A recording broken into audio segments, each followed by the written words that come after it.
Mimi sio mambo ya Mungu ya Yesu atembea kama hii. Zamani sana. Je suis pas dans vos évangiles, mais Jésus a marché sur ces terres.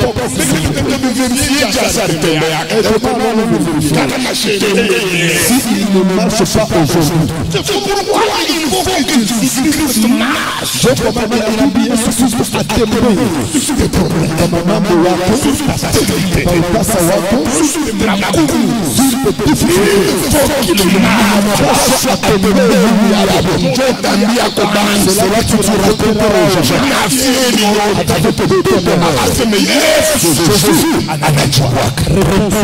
mais kama ni théâtre, c'est le théâtre. Yesu yuno, Yesu Jésus amba. Bikusa pale turuguaga mo shaba yuno, shaba. C'est comme quand nous étions à l'époque de Shaba et de Shaba amba. Ça ce sont des slogans, ça ne change rien. Ne change rien. On a mambo Mungu leo. Il y a des choses de Dieu aujourd'hui. Il ne faut quoi ça pale turuguaga babiana master.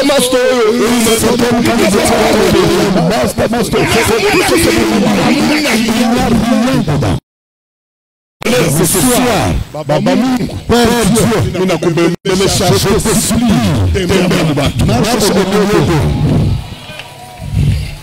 Amen. Alors sois calme. Suis-moi. Notre action porte sur la victoire sur les malédictions.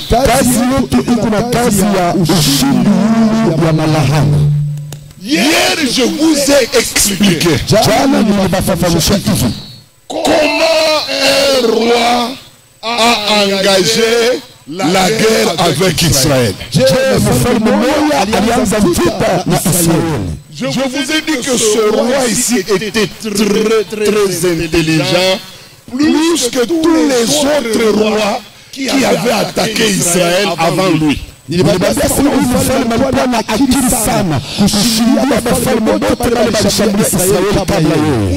je ne lis pas ce texte-là? Puisque je l'avais donné hier, ça ne sert à rien de perdre encore beaucoup de temps en donnant des versets.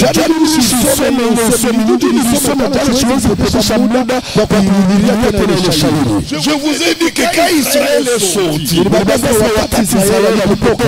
dans sa marche vers Canaan,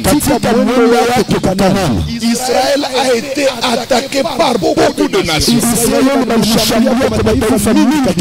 Mais toutes les nations qui ont attaqué Israël, elles n'avaient pas l'intelligence spirituelle de la guerre. Toutes les nations qui ont attaqué Israël ont toutes commis la même faute. Quelle était la faute? Engager directement des hostilités militaires physiquement avec Israël. Tous l'ont attaqué de la même manière.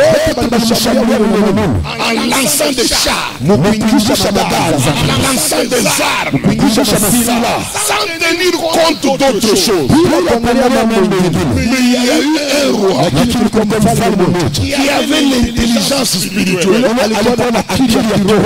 Il s'appelle Balak, roi de Moab. Ce monsieur, lui, en train de regarder Israël, il a constaté une chose. Premièrement, il a compris qu'Israël était très fort. Ce n'était pas possible que lui là batte Israël. Ça, il le savait. De deux, il savait qu'Israël avait une armée aguerrie. Et trois, il savait qu'Israël avait massacré toutes les armées qu'il avait attaquées.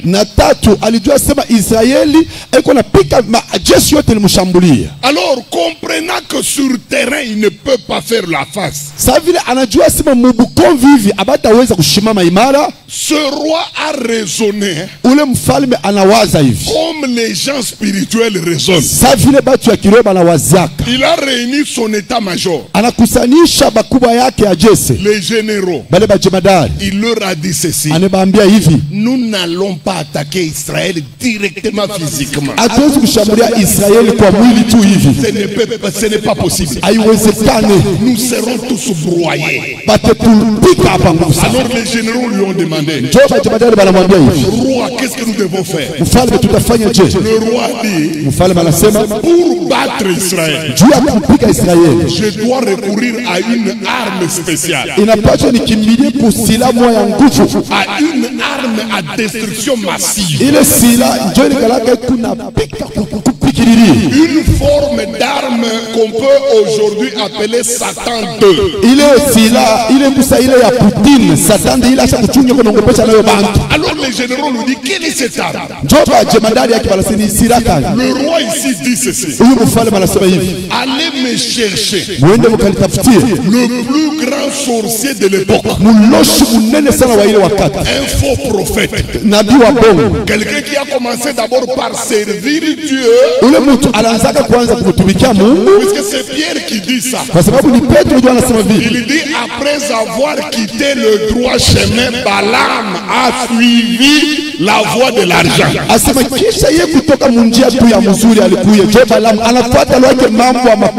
Donc c'était un monsieur correct au début. Mais nous ne savons pas manipuler par quelle puissance Balaam s'est retrouvé sorcier. Alors Moab dit, allez me chercher ce sorcier. Dites-lui que je vais lui donner beaucoup de cadeaux, mais je vais lui demander de me rendre un seul service. Quel est le service qu'il a sollicité? Il dit que ce sorcier-là arrive pour qu'il me maudisse Israël. Mes amis, cet homme a compris une guerre, avant qu'elle ne soit physique, elle est d'abord au préalable spirituel. Ce roi a compris que tu ne peux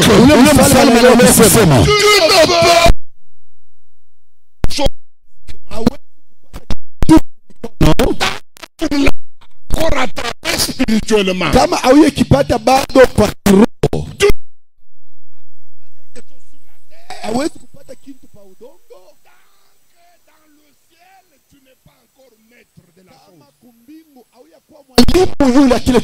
C'est comme ça que Balak a compris que il faut commencer d'abord par gagner Israël spirituellement. Il faut le déstabiliser spirituellement. Il faut le renverser spirituellement. Et là, après l'avoir renversé spirituellement, physiquement nous allons le battre, puisque spirituellement il est déjà KO. Puisque ce roi connaissait le principe selon lequel c'est le spirituel qui engendre le physique. C'est l'invisible qui engendre le visible. Alors il a dit, pour que je batte Israël, il faut qu'on m'amène une arme spéciale. Et cette arme-là, on l'appelle la malédiction. Moi, ça m'étonne. Dans nos églises d'aujourd'hui, quand nous enseignons sur des choses comme ça, on nous traite de tous les noms. Vous faites peur aux enfants de Dieu. Mais Dieu lui-même écrit ça dans la Bible. Ne nous fait-il pas peur?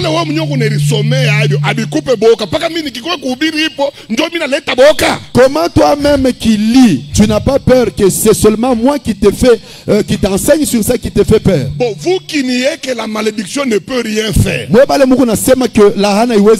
La malédiction c'est rien.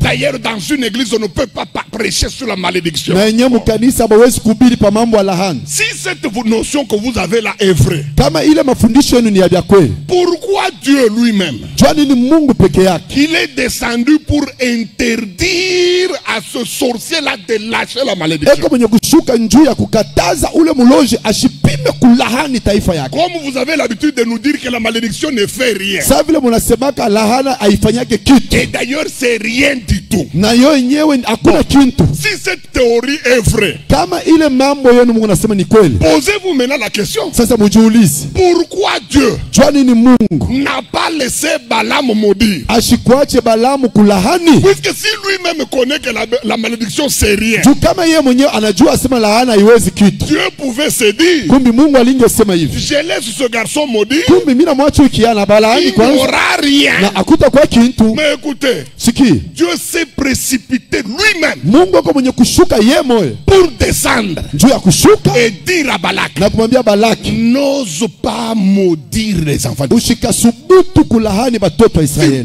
Je t'interdis. na kukataza. Et d'ailleurs, vous savez que pour la troisième tentative, Na unajua kwa mara ya tatu lui le sorcier, yeye mwenyewe ule muloji, malgré l'interdiction de Dieu, ijapokuwa Mungu alimkataza, lui il voulait toujours maudire. yeye alipenda paka henda kalahani. La troisième fois, il a même ouvert la bouche Mara ya tatu alifungula na kinwa pour maudire. juu ya kulahani. Mais c'est la Bible qui dit, Ni Biblia inasema l'Éternel mit les paroles dans sa bouche. wa milele anaweka misemo mkinwa yake. C'est que Baba Mungu mwenye anayua sema kama banalaani batoto yangu C'est que Dieu lui-même bataribika. reconnaît que si on maudit mes enfants, ils vont être détruits. Alors yeye mwenye anaingia mukinywa ya muloji, Alors, lui seul entre dans la bouche du sorcier. au lieu muloji abariki, Au lieu que le sorcier alaani, ne maudisse, anashutuka anaanza kubariki. il s'est rendu compte qu'il bénissait. Pourquoi? Janine, Puisque Dieu connaissait que la malédiction kwa sababu Mungu alijua kusema lahana est une arme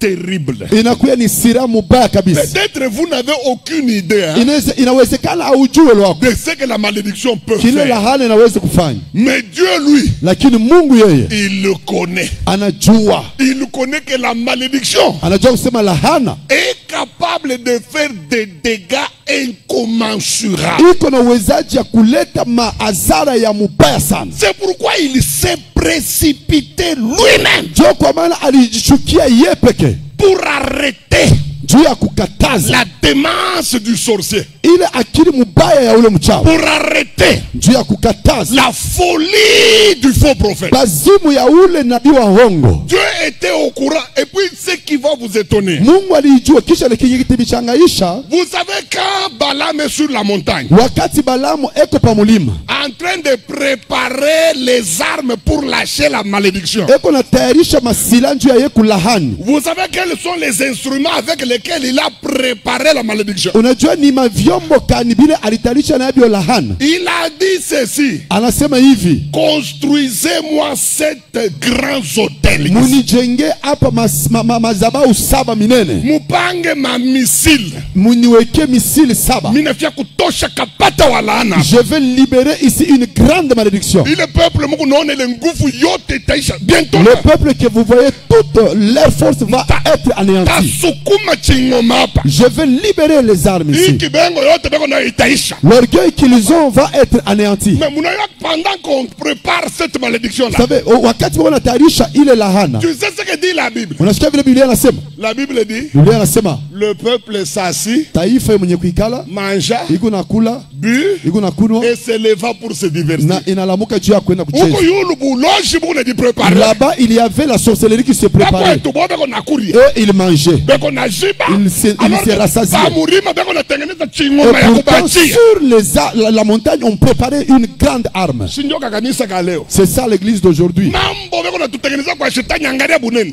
Les diables nous préparent pire. Si tunaembrassana na batoto banamuke mu mabiro ye. Nous nous embrassons avec les jeunes filles dans nos bureaux. C'est comme un homme comme Pierre. Michia onaka distraction ça il est Pierre alifanya. Je n'avais jamais vu distraction comme Pierre avait commis. Baba Mungu ne permet jamais que je sois distrait de cette manière. Seigneur, apana kuniruhusu nilengame mwile na Mungu. C'est écrit dans ta Bible. Inaandikwa Biblia yako. Écoutez ce que la Bible dit. Écoute ce que la Bible dit. Le jour qui précéda siku ile ikatangulia, le jour où Hérode devait le tuer, mchana ile Herode alipasha kumuua, Pierre dormait entre deux soldats. Quel bubumbafu! Petro alikuwa kulala katikati baskari bawili. Quelle faiblesse! Kesho batakukata kichwa. Demain tu seras décapité. Kesho utakuya. Demain tu ne seras plus en vie. Baba Petro, la muka kwa tamu malombi. Frère Pierre, lève-toi même dans la prière. Mukwetu mubushingi. Tena mubushingi c'est entre les mains de qui? Non. Batamukata kichwa. Notre frère est en train de dormir et pourtant demain on va le décapiter.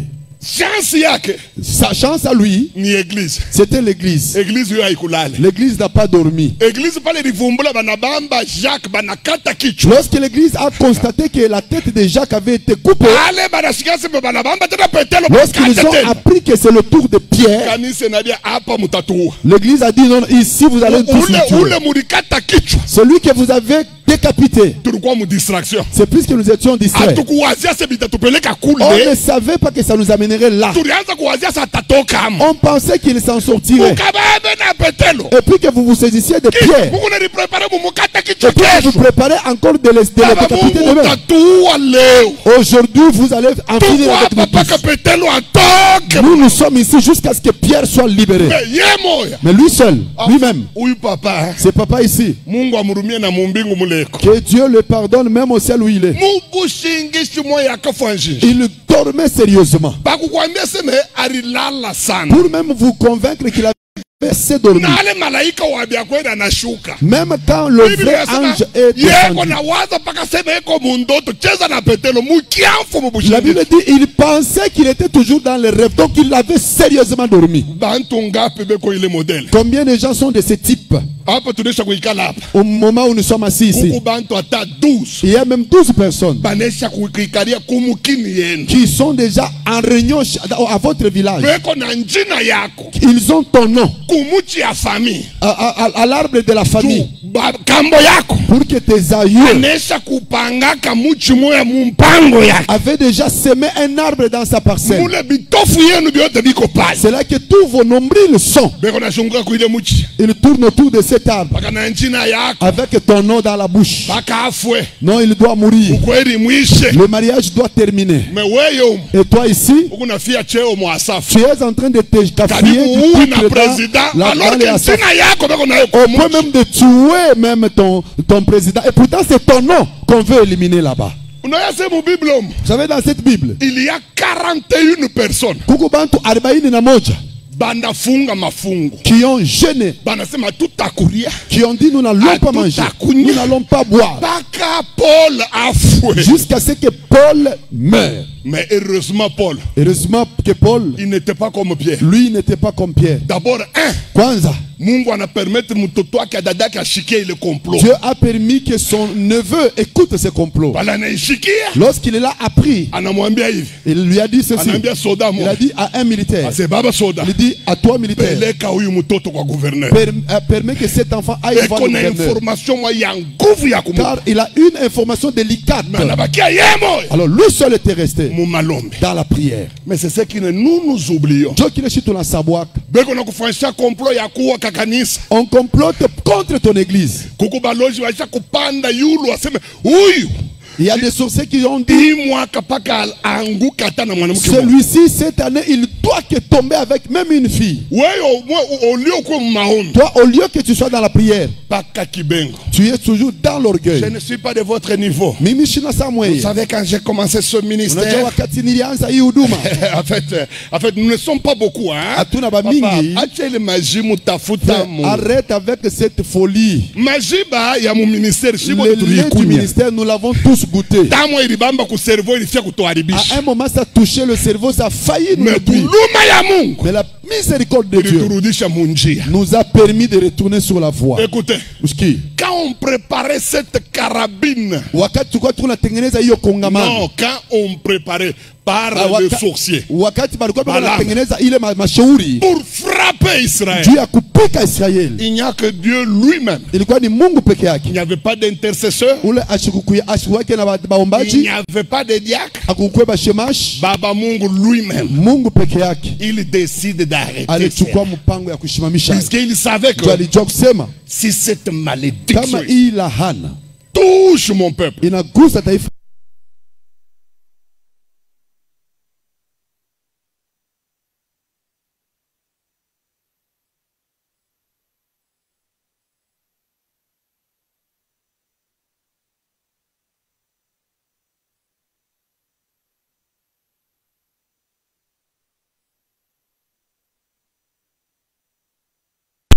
une partie d'Israël à la frappa.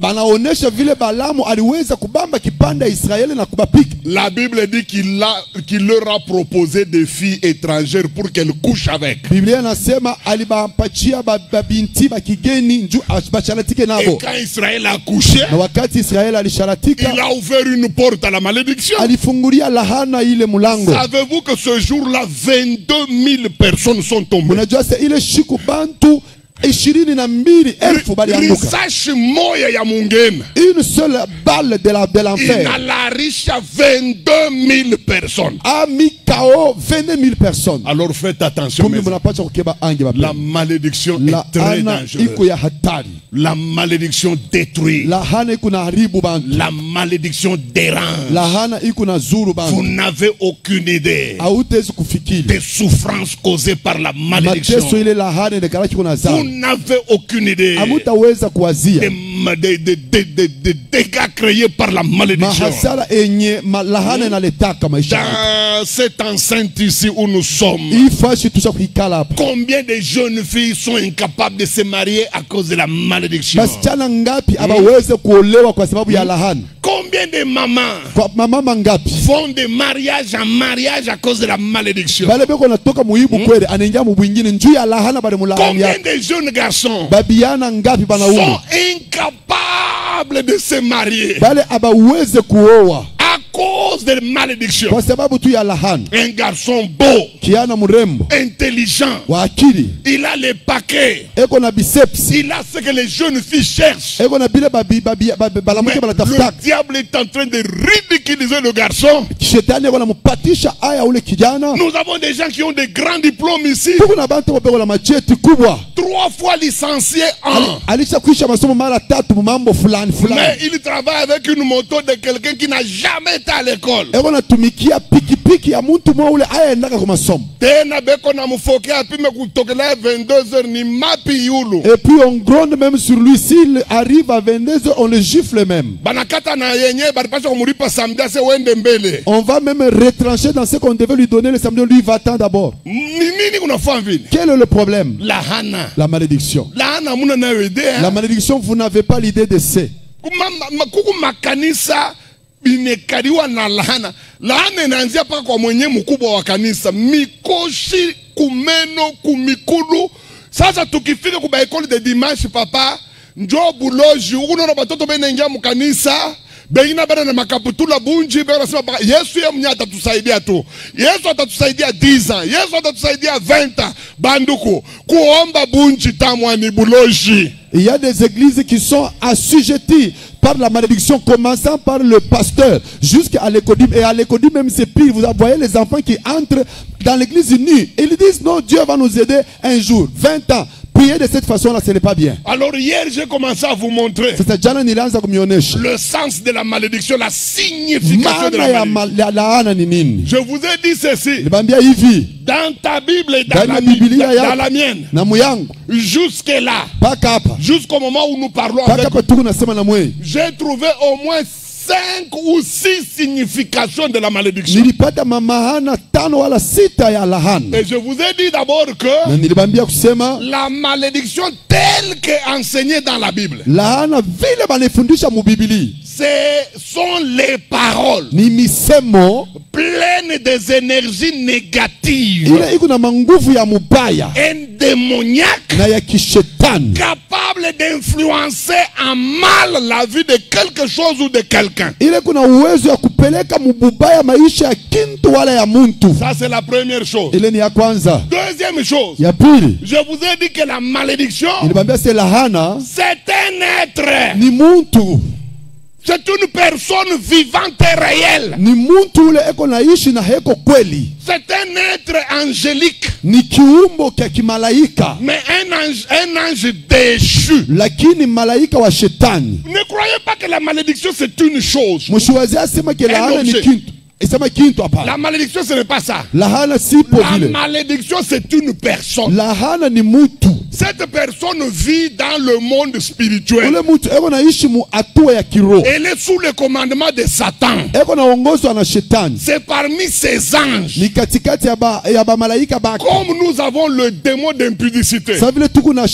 demona wa busharati, qui pousse les gens à l'impudicité. ule anasukumaka bantu busharati. Comme nous avons le démon de vol Sa vile tuku na mpepo wa bwizi, qui pousse les gens à voler. ule anasukumaka bantu kubwizi. Nous avons aussi un esprit Tuku pia na mpepo qu'on appelle malédiction. ule banaita sema lahana. Son rôle, Kazi yake c'est de répandre la malédiction. ni kuleta Et lahana. je vous ai donné le verset qui dit: Na nilipatia shairi nasema, j'ordonnerai à la malédiction de vous poursuivre. taruhusu lahana kumifuata. Donc la malédiction a des oreilles. Ni kusema lahana iko na masikio, Elle peut entendre des ordres inaweza kushikia mahamuru venant de Dieu, na kutokea kwa Mungu, venant de Satan kutokea kwa shetani, et venant des chrétiens révoltés na kutokea kuba Kristu bale basha kutomboka ayant mwakini. des oreilles. Bale vile iko na mashikio, Il peut exécuter ce qu'on lui demande. laana anaweza kufanya kile banamwambia kufanya. Mais aujourd'hui, Sasa leo je voudrais vous parler d'une troisième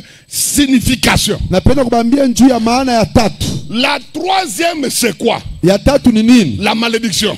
Lahana. La malédiction qu'on appelle malédiction, lahana, mikoshi, nini. C'est C'est qu'on appelle quoi? malédiction ni nini? Écoutez dans la Bible, hein, Sikia mu Biblia. la malédiction c'est encore quelque chose. Lahana ni kitu kingine tena. Si vous lisez dans votre Bible, Ukisome ndani ya Biblia yako, hein, dans votre Bible, ukisome mu Biblia yako, nous sommes dans Matthieu. tuko katika Mathayo. Matthieu 21, Mathayo sura yake 21 verset 19. mustari ya 19.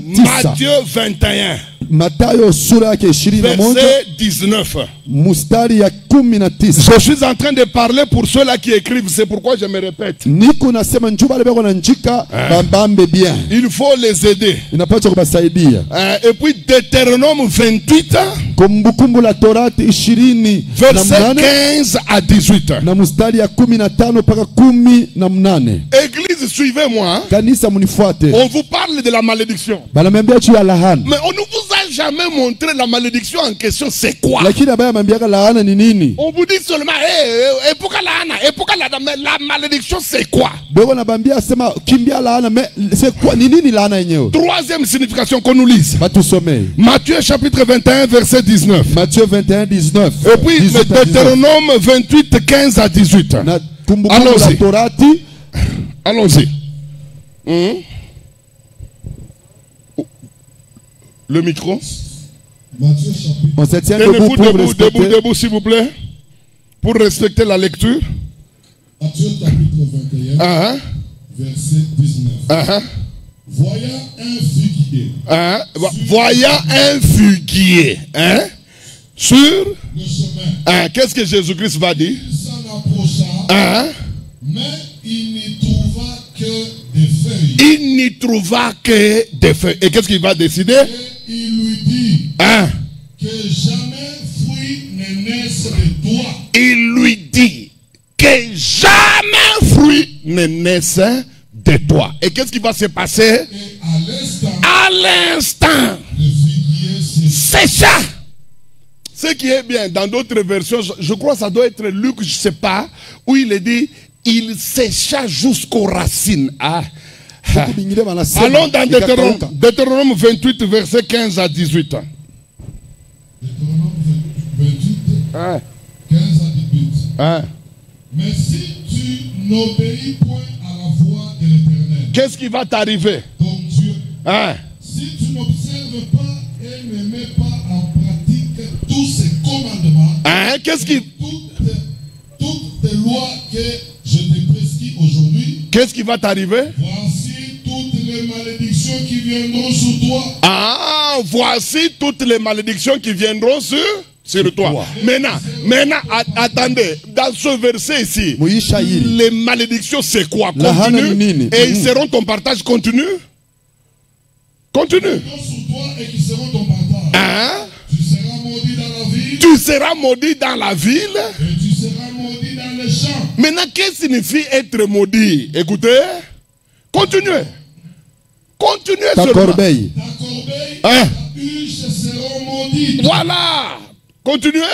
Le fruit de tes entrailles, Uh-huh. le fruit de ton sol, De ton sort les portées de ton gros, Uh-huh. ton menu bétail, ne feront quoi? toutes ces choses Toutes ces choses seront comment? maudites. Ah, asseyez-vous. Munaweza kuikala. Applaudissez pour la parole. Ushangilie juu ya neno ya Mungu. Très fort s'il vous plaît. Kwa nguvu sana na basi. Amen. Amina. Église, suivez-moi. Kanisa munifuate. Jésus vient de croiser Yesu anatukia kukutana un arbre qu'on appelle en français un figuier. muchi moya banaita sema ya mizeituni. La Bible dit que de loin, Mbali cet arbre présentait ile muchi ilikuwa naonesha les caractéristiques d'une saison qui produit.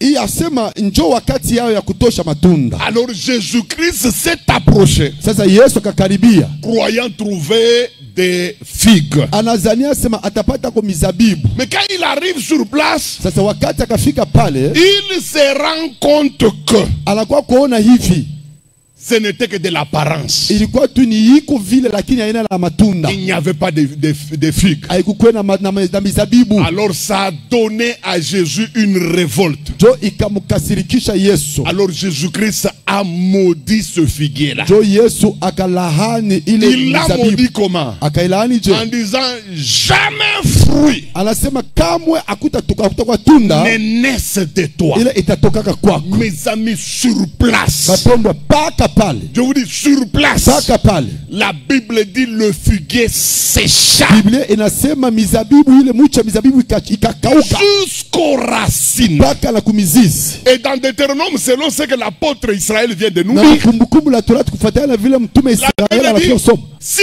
tu n'obéis pas à mes paroles, asema kama autii kumisemo yangu, voici les malédictions qui vont s'abattre sur toi. muone malahana ile itemishukia. Et on nous donne les signes. Na banatupatia On alama, dit ta corbeille, banasema kiombo ta kyako, huche, asema kiombo kyako cha mai, ainsi que tes greniers kisha nafasi kwa kutilia mambeko seront séchés à jamais. itakauka lote, Tu n'auras pas de provision. akuta kuyaka kyakulia kesho, Il n'y aura pas de l'abondance. akuta kuyaka utele. Ici, la malédiction a quelle signification? Hapa lahana iko na maana gani? Que ce soit du côté du figuier Iko kumicha mizabibu, ou bien du côté de Deutéronome. iko kunini La kukumbukumbu la Torati. malédiction ici, c'est quoi? Hii lahana ni nini? La malédiction, hein, Lahana c'est une force invisible. inakuya ni nguvu moya ile aionekane, Une puissance que tu ne peux pas voir avec des yeux. uwezo moya hauwezi kuona na macho yako, Une puissance qui a une capacité uwezo moya ile kuna uwezaji d'amener la sécheresse, ya kuleta kukauka, la destruction kuharibifu et le désastre na kupomolewa sur les territoires, yulu ya wilaya, sur les objets yulu ya bintu et sur les humains. na yulu ya bantu. Je répète pour nos amis qui écrivent. Mina rudilia kwa banduku bale beko naandika Ce que nous venons de lire kile tunatoka kusoma concernant le figuier kusema mizabibu et Deutéronome na kumbukumbu la Torati nous renseigne sur la définition de la malédiction. iko natufundisha yulu ya mahana ya lahana. La malédiction, c'est quoi? Lahana ni nini? C'est une puissance invisible. Uwezo moja isiyoonekana, Tu ne peux pas toucher ça avec tes mains. hautaweza kuipapasa na mikono, Ça ne se voit pas. haionekani Mais kake, une force terrible, hein, lakini nguvu moja ya ajabu qui a l'habitude, ila inakuwa na zowezo lorsqu'elle s'installe quelque part, wakati inekala fashi fulani, d'apporter ces trois choses: italeta bibitu tatu: sécheresse, kikavu, destruction et désastre. En Deutéronome, il est dit, ta casserole, ta hutte, ton grenier ne verront jamais de la provision. Du côté du figuier, quand Jésus a maudit, la première chose qui s'est manifestée, c'est que le figuier a séché du sommet jusqu'aux racines. Un ministère maudit, vous ne le verrez qu'avec ces trois choses. Si vous voulez savoir si votre pasteur lutte contre les malédictions, essayez seulement de regarder sa vie, son ministère.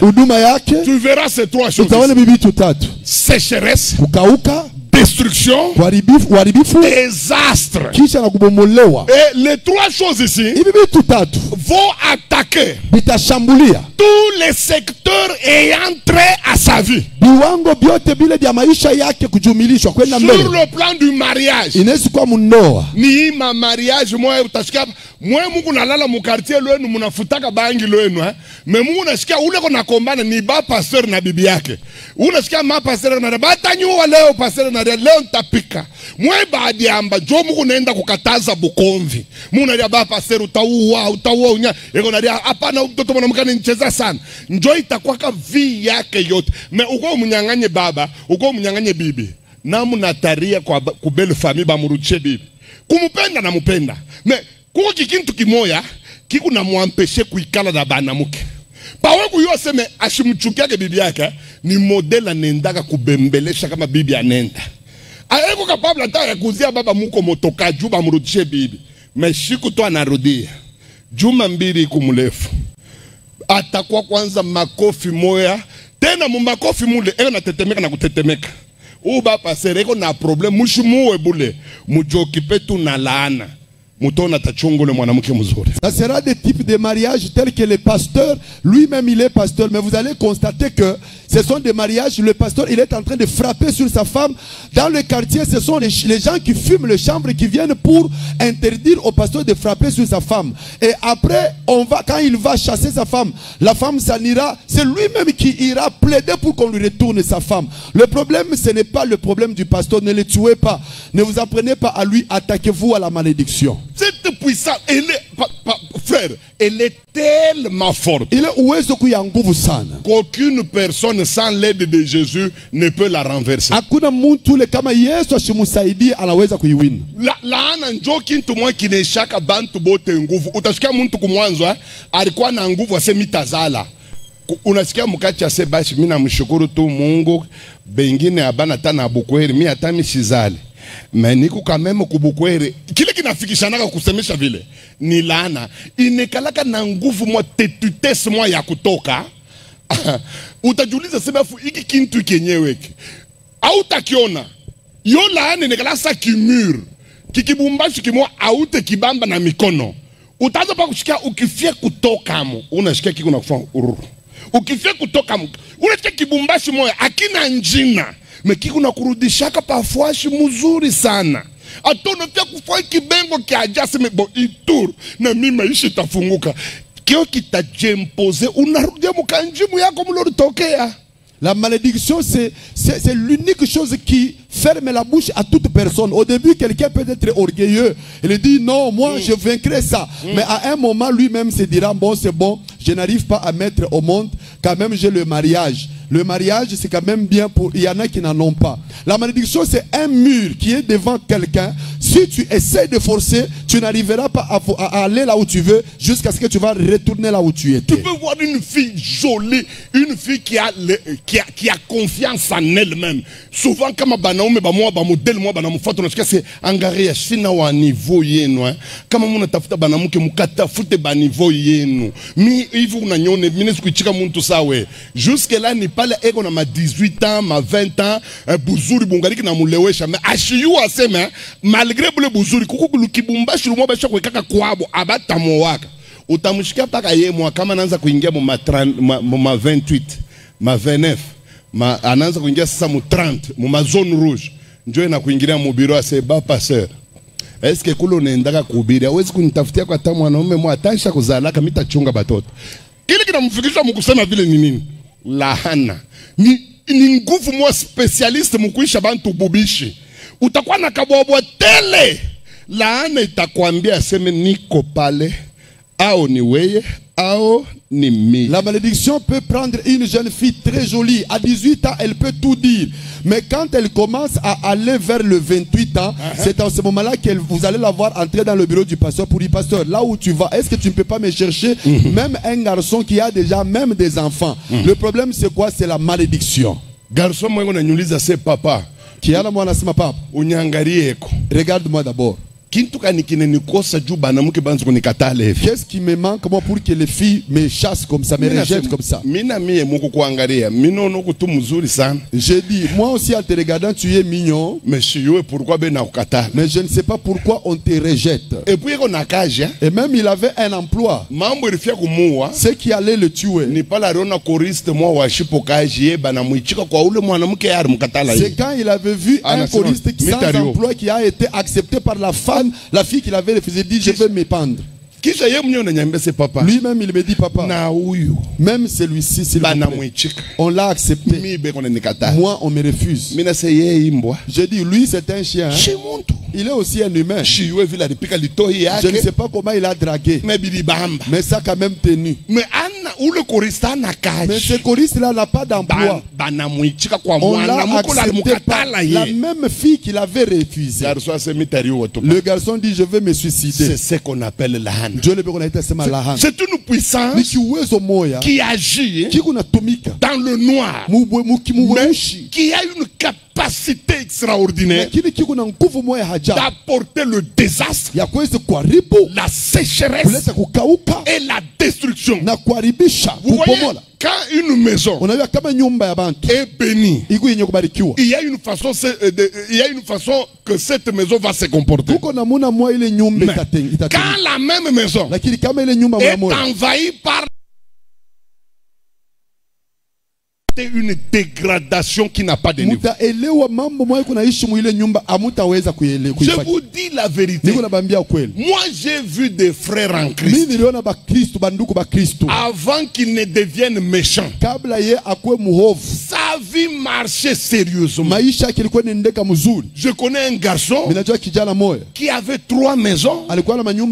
Il avait ce que vous appelez ici les bus ici qu'on appelle Dubaï. Il avait une boulangerie. Il avait une vie à sa taille, mais qu'il pouvait jouir. Mais quand il l'épouse, l'argent a encore augmenté. Il va engager les filles. Il l'a trompé. Il a commencé à coucher avec elle. Frère, au moment où je te parle, je ne sais pas s'il y a quelqu'un qui a une vie semblable à celle de ces garçons. Il a pourri. Il n'est pas encore mort. Rien ne tient. La boulangerie a fermé. Les maisons, il les a vendues. Le Dubaï, il les a mis sur les pieds. La femme s'en est allée. Elle est allée chez elle. Je rencontre le garçon, j'étais en sport le matin. Je le rencontre. Il dit, mon fils, qu'est-ce? Il dit, papa, tu te souviens de ce que je te disais? Quand je t'avais trouvé en train de coucher avec ta secrétaire, tu te souviens de ce que je te disais? Le chemin que tu as pris, tu vas écouter plus tard. À moins que tu sois féticheur. Mais si cet argent venait de Dieu, Dieu ne supporte pas de telles bêtises. Jeune homme, écoute-moi. Non, il a poursuivi avec son chemin. Il a quitté chez la secrétaire. La malédiction est entrée dans ses objets, dans ses biens. Au moment où je te parle, ekonenda kumakala. Il va chercher le charbon. Un boss. Mutu alikuwa boss.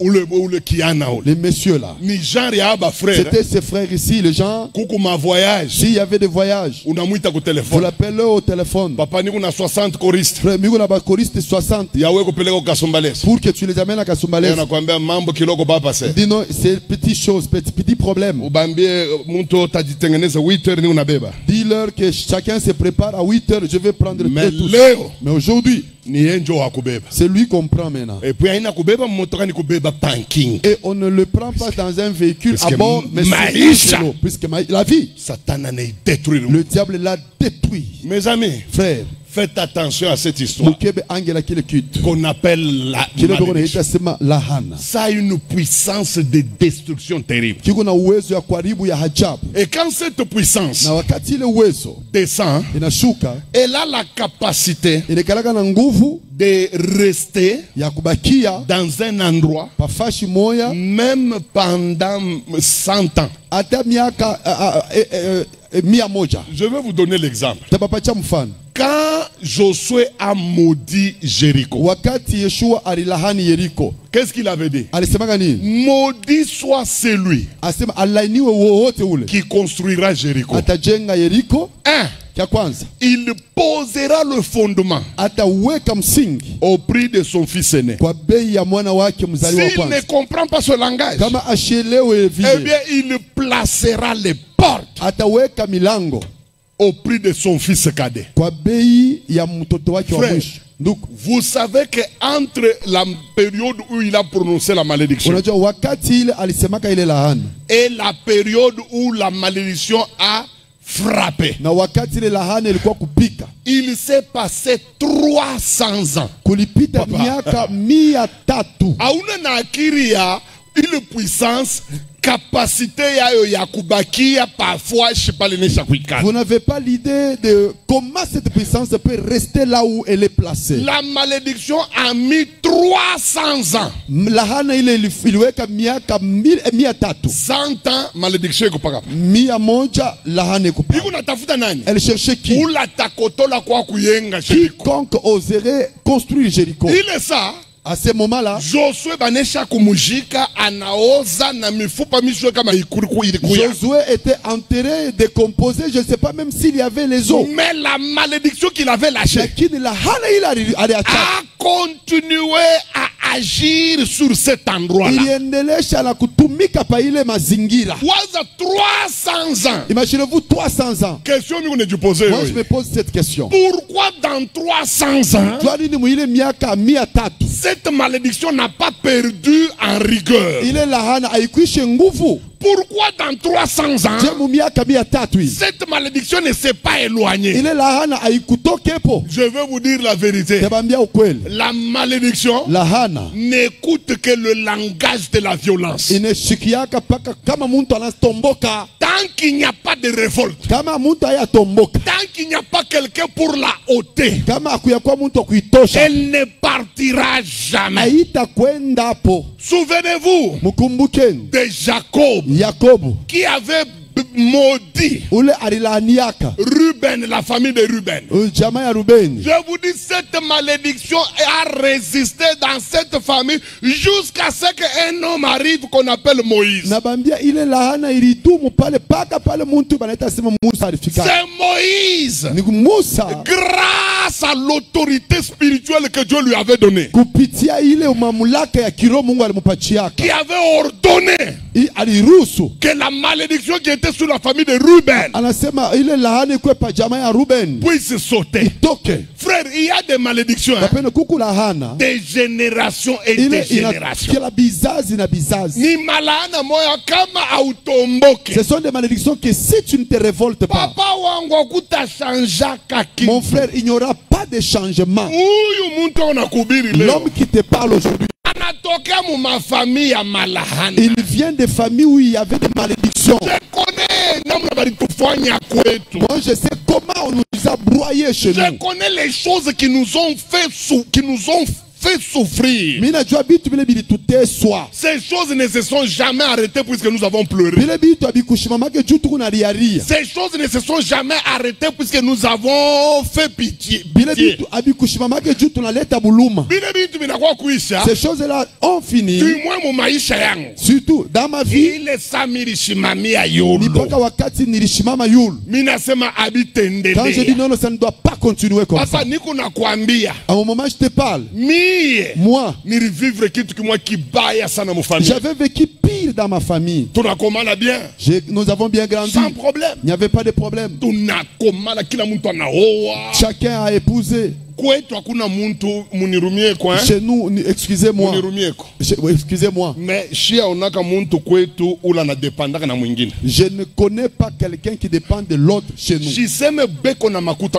Je ne dis pas qu'ils sont opulents chez nous. Mais baba Mungu alifanya que. Mais Dieu a fait que. Batoto bote baba bangu. Tous les enfants de mon père. Kila muntu ne justifie kwa yetu. Chacun se suffit par lui-même. Bibi yangu yeye ya atamiambia. Ma femme est là, elle va vous dire. Chez nous, il n'y a pas de gens. Non, papa, s'il vous plaît, aidez-moi. Chacun chez nous est indépendant. Vous pouvez croire que c'est une famille tranquille. Non, le diable avait dit vous. C'est vrai, mais je ne vous ai pas attaqué aux études. Je ne vous ai pas attaqué au social.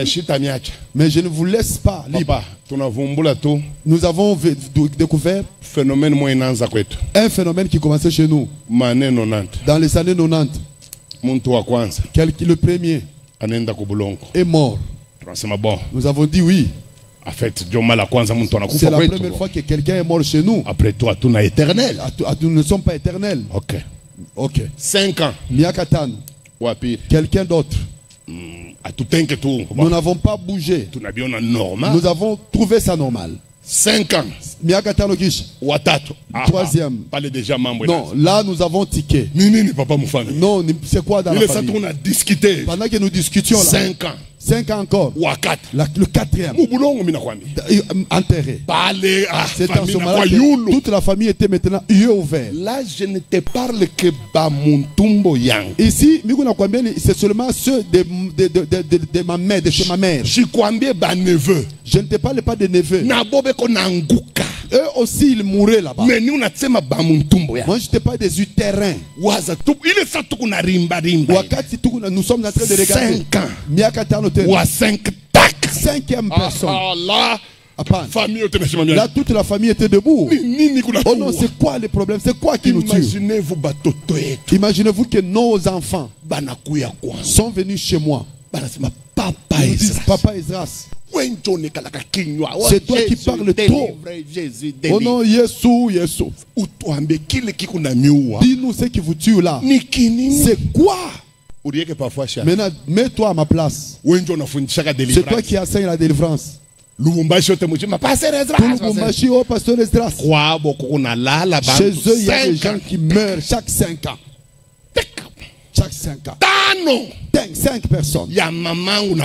Les 5 là de chez ma mère et de chez mon père sont allés dans la tombe. Mets-toi à ma place. Qu'est-ce que tu vas répondre? Un était le plus courageux. Il m'a dit, pasteur Esdras. Papa Esdras, comme il m'appelle. Il dit les choses que tu prêches là. Est-ce vrai? Pourquoi tu n'as pas découvert ce qui tue les gens de chez vous? Mets-toi à ma place. Comment je vais leur répondre? Comment vais-je leur répondre? Dieu m'a dit, Dieu m'a montré. Vous, qu'est-ce que tu vas dire là? C'est moi que les gens suivent à Kipushi pour qu'ils soient délivrés. Le vendredi, venez, vous allez trouver les gens jusque dehors. Vous attendez qui? Papa Esdras. Nous attendons Papa Esdras. Qu'il fasse quoi? Qu'il prie la délivrance pour nous. Maintenant que chez eux, que les gens meurent. Esdras donne la réponse. J'ai sué. Hein? Le ministère avec lequel vous vous vantez. Ce n'est pas mauvais. Mais il y a un jour que Dieu va te mettre devant des réalités. Tu vas te nier, te mettre en cause. Moi j'étais honteux. D'abord, je ne savais pas qu'il est tué. N'a pas kusema kweli. Et puis de mimi milikuwa menacé. Ya pili na mimi mwenyewe lufu kuna nifuata. Sur 10 tunabaki à 5. Mubantu 10 il n'en est resté que 5. Bote bena kufa modèle moi pas qu'après 5. Et même eux tous ils mouraient toujours de la même façon. 5 ans après. 5 ans. 5 ans après. 5 ans. 5 ans après. Ah. Je me suis dit, est-ce que ce ne sera plus, mais ce ne sera pas maintenant moi. Alors, si je serai aussi mangé, c'est-à-dire que tout ce que j'ai prêché aux gens, c'est faux et archi faux. Vous voulez les choses de Dieu. C'est par la bouche. Mais vérité, c'est ce que tu vis sur le terrain. Mes amis, je suis entré dans un jeu de 3 jours. Pour prier. Afin que Dieu me montre. Pourquoi cette mort qui ne revient qu'après 5 ans, il fallait que Dieu me montre. J'ai prié comme vous n'avez pas été. Dans la prière, j'ai entendu. C'est en Swahili. J'entends dans mon cœur. J'entends une voix audible. Moi,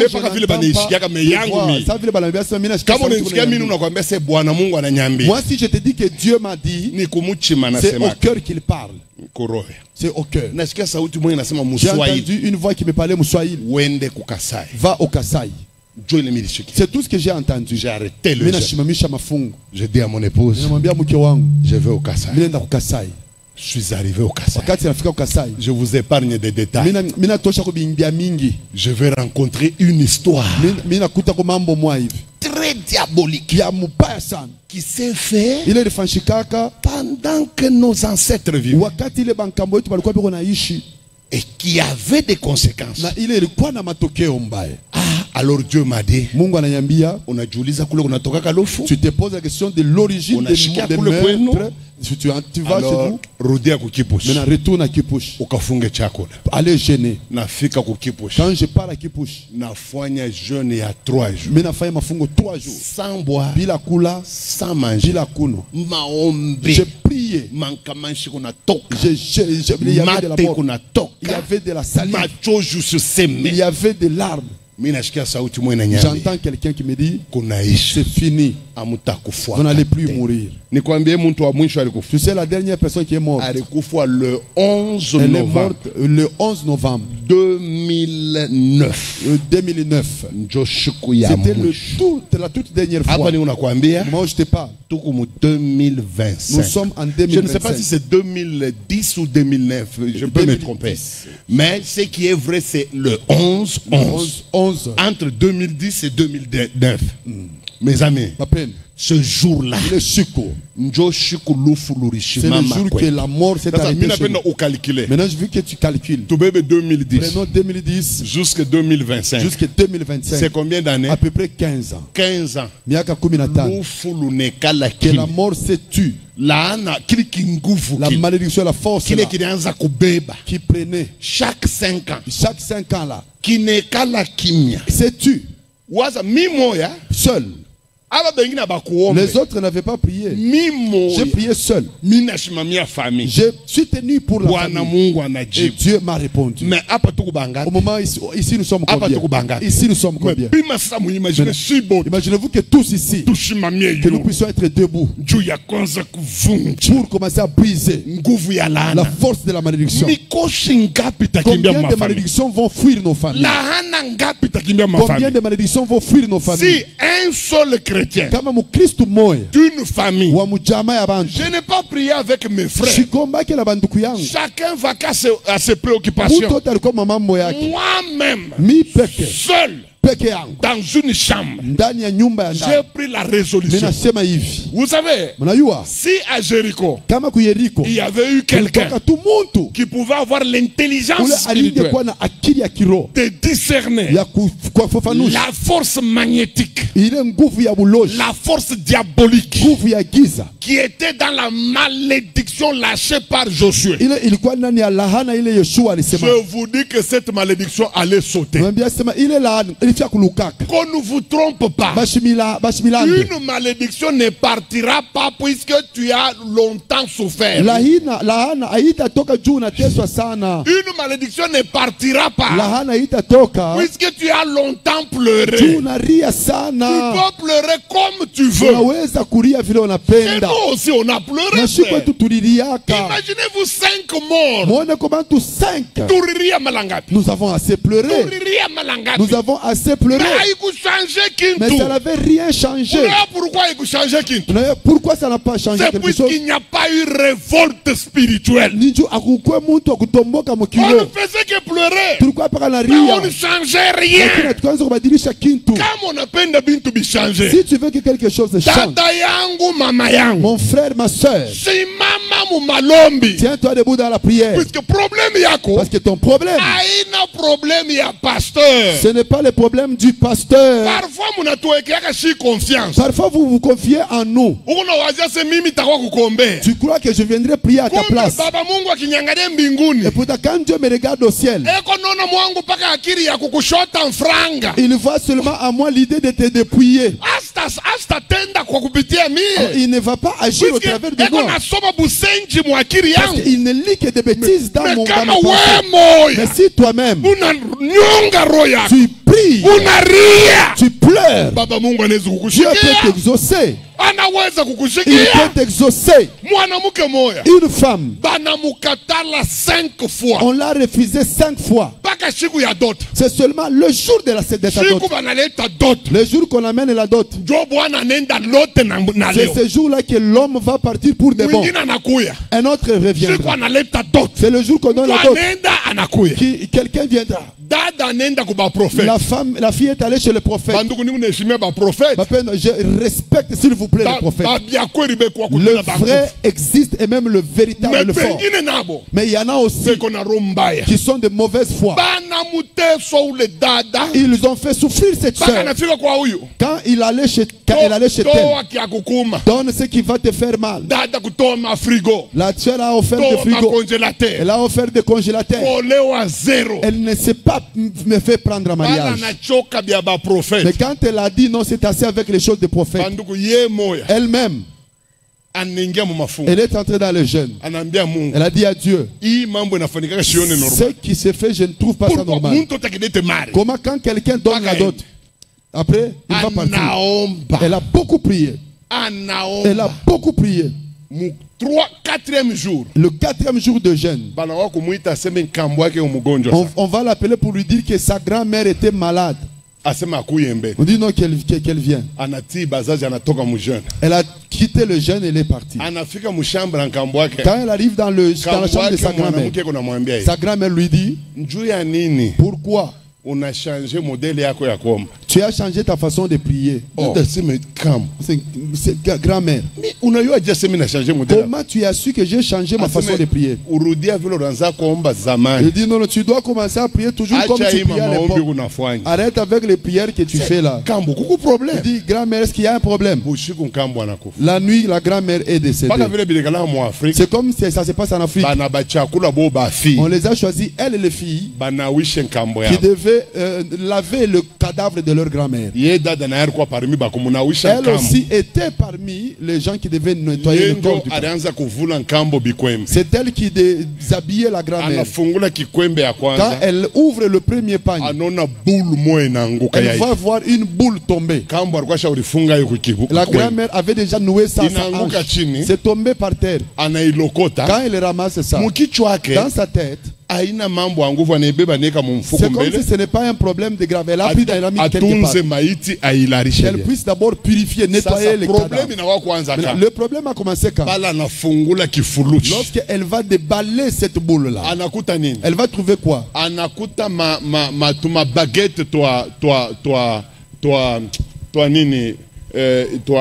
allumette. Elle a trouvé des baguettes de tiges d'allumettes. 5 tiges d'allumettes. Na ma papier dessiner ba fille ba 5 ba mu famille. Avec des papiers, on a déjà dessiné les filles 5 là. Et on les a déjà liées, ces filles là. Anafungula ma papier. Quand elle ouvre ces papiers là, jina ya kwanza ni yake. Le premier nom c'est son nom. Ya dadake. Le deuxième nom c'est le nom de sa grande sœur. Et puis là en bas, mariage. On a déjà écrit Kofiri mambo ya ndoa. Donc c'est là que provient le problème. Mon deuil s'élève par ici. Elle est allée s'enfermer dans la prière. Une semaine après, un monsieur est venu, il a prié en mariage. Et puis elle est partie. Si tu ne te révoltes pas, il n'y aura rien. Entre toi et le prédicateur, conflit d'intérêt. Il peut y avoir des conflits d'intérêt. Le prédicateur, lui, il te prêche avec un intérêt propre à lui. Lui, il est venu pour prendre ton argent. Mais c'est à toi, c'est toi qui as tes besoins. Mais il faudrait que tu pries beaucoup. Moi, ça me fait mal. Qu'on a vu que de constater comment les chrétiens se jouent. L'âge avance. On ne te prend pas en mariage. Tu crois que tu seras pour ton mariage quel jour? Quel est le jour que tu vas te marier? Dans quelle convention? L'âge avance. Ministère, pasteur. Chaque année, une année. Si ça s'ajoute, tu dois apprendre que tu as ajouté une année après chaque année. Et jusque maintenant, ton église n'est pas encore stable. Bon, comme on est en 70 ans, si tu entres dans 70 ans, cette église, ton église là, comment vivra-t-elle?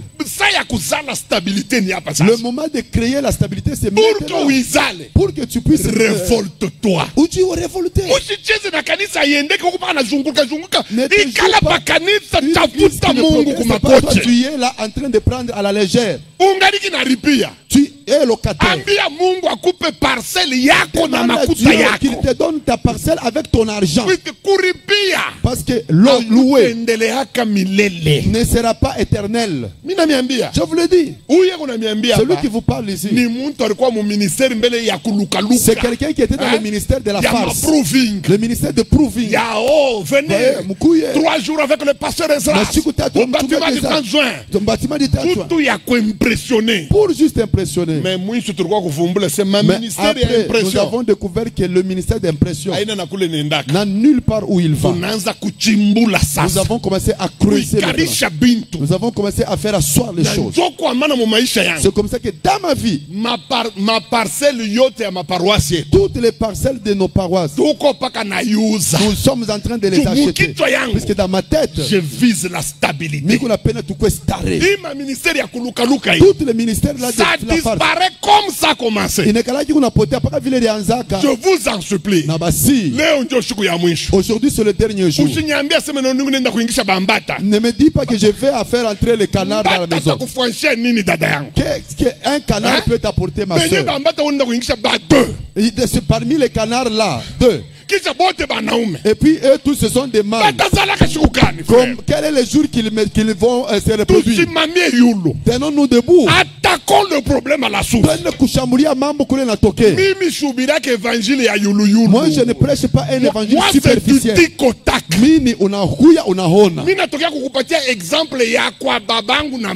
Je viens de te donner l'exemple de chez nous dans ma maison. Il est riche dans ce pays. Ce n'est pas dans un songe. Tous les frères en Christ. Pasteur Gervais. Ils ont assisté comment mes frères mouraient. Regardez comment j'ai arrêté ça. Donc j'ai la capacité d'enseigner à quelqu'un comment sortir d'une situation parce que j'en avais et j'ai mis fin à cela. Je ne prêche pas un faux évangile. Si je dis à quelqu'un que Dieu donne à quelqu'un les enfants, mais même si je me consulte,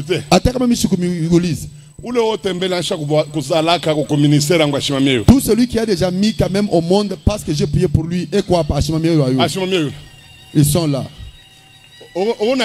Tu vois. Il y a même là-bas encore. Donc, je vais expliquer ma histoire. Donc je ne t'explique pas les histoires. Je ne suis pas dans l'évangile. Il y avait un lapin malin, un lapin Pierre Lapin. Je ne suis pas dans Pierre Lapin. Moi, je suis dans l'évangile. Tu crois en lui. Tu verras. C'est dans ça que nous sommes. Quand c'est dans ça que nous sommes. Si aujourd'hui tu as l'inteta, ça va sécher ici. Si aujourd'hui tu as l'épilepsie, ça va sauter aujourd'hui. Si aujourd'hui tu ne mets pas au monde, la main de Dieu va entrer dans ton ventre, va toucher et tu vas mettre au monde. Si aujourd'hui tu as un ministère combattu, je ne sais pas si c'est ta maman, je ne sais pas si c'est ton père, je ne sais pas si c'est quelle sorcier qui t'a tellement dérangé. Aujourd'hui, Jésus-Christ va mettre la stabilité dans ton ministère. Voilà pourquoi je ne te presse pas le théâtre. Je te presse que je vis tous les jours dans ma vie. Moi j'ai vu des gens. Il a bouffé, il a mangé la sorcellerie dans le ventre de sa mère. Et on a commencé la prière. Quelqu'un a commencé à vomir les lézards. Que Dieu du ciel, il est outre mesure. Je connais un prédicateur. Aujourd'hui, il est un grand apôtre à Kinshasa. Il m'a dit que lui, il avait été ensorcelé. Il a mangé la sorcellerie à l'âge de 2 ans. Il a mangé les gens de chez eux comme des cacahuètes. Nous avons commencé la prière en Mbujimaï. Papa, c'était un apôtre. J'ai vu quelqu'un qui bougeait, des choses jaunâtres sortaient de son ventre. J'ai dit à son pasteur, mets-lui la main au ventre. Il a vomi des choses impossibles que je n'avais jamais vues de ma naissance. Après la prière là-bas, nous sommes allés chez le pasteur de l'Hébron. Nous avons commencé à prier pour un garçon. Papa, une souris comme ça. Papa, une souris est sortie de son sous-vêtement. J'ai dit au pasteur, introduis la main. Il introduit la main. Il y avait là-bas une souris. Une souris neuve. Avec un pelage encore nouveau. Il est tombé. Quand nous avons mis le pétrole, il n'a pas brûlé. Ce sont des choses que moi j'ai vécues dans le ministère. Ce n'est pas dans un songe. C'est ici. C'est comme ça que Jésus va faire. Alors, en tout cas, j'ai béni Dieu pour ta discipline parce que tu n'es pas parti. Maintenant, nous voulons passer à la prière. D'abord, je vais d'abord permettre à ce que chacun prie d'abord. C'est si moi je dirige la prière, il se pourrait que je rate la raison pour laquelle tu es venu ici. C'est pourquoi je vais d'abord permettre à ce que toi-même pries d'abord. Parce que moi je peux commencer. Je dis que ceux-là qui n'ont pas encore de mariage passent ici. Toi tu n'as pas de problème de mariage parce que tu es déjà marié. Je peux dire ceci. Ceux-là qui ne mettent pas au monde passent ici. Toi tu mets au monde. Tu vas voir que tes sujets vont être différents de tiens. Mes sujets différents de tiens. Nasema hapa kwanza que nous puissions te laisser d'abord. Toi seul d'abord puisse prier. Révolte-toi comme je m'étais révolté pour arrêter la mort chez nous. Je suis fier parce que même mes frères, je leur dis toujours remerciez le Seigneur parce qu'il vous a donné Esdras. Si je n'étais pas là, vous, les 5 ans vous avez apporté tous. Heureusement que Jésus m'a donné la révolte et j'ai arrêté ça.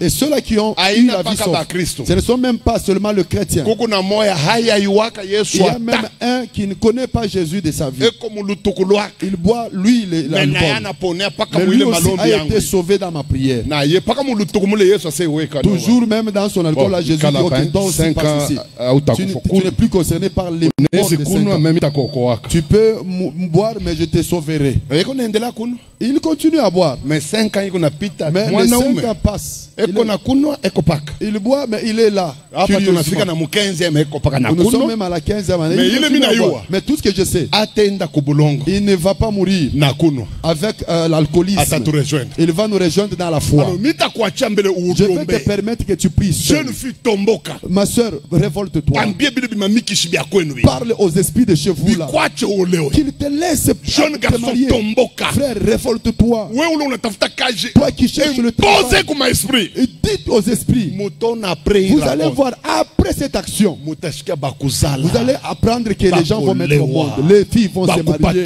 Les gens vont commencer à travailler. Les gens vont s'épanouir. Mutaona vile batumishi ba Mungu kwa. Vous allez voir comment les hommes de Dieu ici, ministère yabo itafanya. leurs ministères vont bouger, vont monter. Shibo tulikuwa muima Tous ministère nous étions dans le ya ministère manjala. de famine. Ya kuomba. Nous étions en train de demander toujours Pa kwenda ku Kinshasa. pour aller à Kinshasa ici. Unaanza mbele na Tu train. commences d'abord avec les trains. Unafika pa Mwenedi. Tu arrives sur Monedit. Unatumika Et puis tu vas we. travailler Jo dans les unapata ya églises. Mbujimayi. Et puis tu vas trouver Unafika l'argent pa pour aller à Mbujimayi. Mbujimayi. Tu arrives à Mbujimayi. Unatumika Tu vas commencer we. à prêcher dans les églises. Jo unapata billet. Après maintenant tu vas Jo avoir les unafika billets Kinshasa. pour arriver maintenant à Unaona Kinshasa. mwendo ya kwenda Kinshasa. Le voyage fait pour Kinshasa Siku nafanya 4 mois. qui fait 4 mois. Ni kumwanzo. C'était au début. Hapana leo. Ce n'est plus aujourd'hui. Hapana leo. C'est plus aujourd'hui. Hapana leo. C'est plus aujourd'hui. Wewe ndio kumuile niveau. C'est toi qui es encore là. Kombana na wewe. Toi aussi. Nous avons déjà Shie combattu. ni asubuhi. Nous, c'est le matin. Naambia mama Emily. J'ai dit à maman Emily, Ke mimi nenda Kinshasa. je pars à Kinshasa. Mimi nenda Je asubuhi. pars le matin. Narudi à 14. Je rentre Ni à leo. 14, c'est aujourd'hui. Menzamani. Mais à l'époque, Mwenedi tumbe. Mwenedi tout d'abord. Après Mwenedi. Et puis Mwenedi Mbujimayi. Mbujimayi. Tena muna Mbujimayi. Et puis à Mbujimayi Beko na là-bas. kutumikisha saa machine. On te fait travailler, on dirait un Kisha passer Muromba ena kulaka na $10. Et puis le pasteur dans sa mauvaise foi, il te donne $10. Qu'est-ce que tu vas lui dire? C'est son église. C'est son église. Alikuita. De toute façon, il ne t'a pas appelé. Wewe ndio rumomba. C'est toi qui lui as demandé de travailler. Ndio baritonesha mukosha. C'est comme ça qu'on nous a fait souffrir, nous. Binesha Mais kwisha. Dieu a déjà tout Ile terminé. mikosho tesha kwisha. Cette malédiction-là est déjà finie. Hata ba sorcier bot. Même si tous les sorciers Banasikilizana. se conviennent Banirudishe kwa ile de maisha. me retourner à cette vie-là, Batarudia kubobe. eux-mêmes vont retourner. Inesha kwisha. C'est fini. Alors mitatuma Je kamwimba. vais entonner un cantique. Ndugu yangu. Frère, Nyongaro. prie. Ndugu yangu. Frère, Tomboka. révolte-toi. Sabu mbele kanisa yenu. Oublie d'abord votre église. Sabu mbele papa pasteur Oublie Esdras. d'abord pasteur Esdras. Nyongaro mbele yako. Prie d'abord. Ulitundike malombe. Mets-toi Umwambie KO. que ça change. Dis que Bibadirik. Ça va changer. Nabita Badirik. Mettez-vous debout. Tushimamie loyal.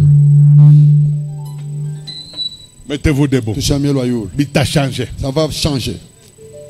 Utavivre mkono ya Mungu. Tu vas vivre la main de Dieu.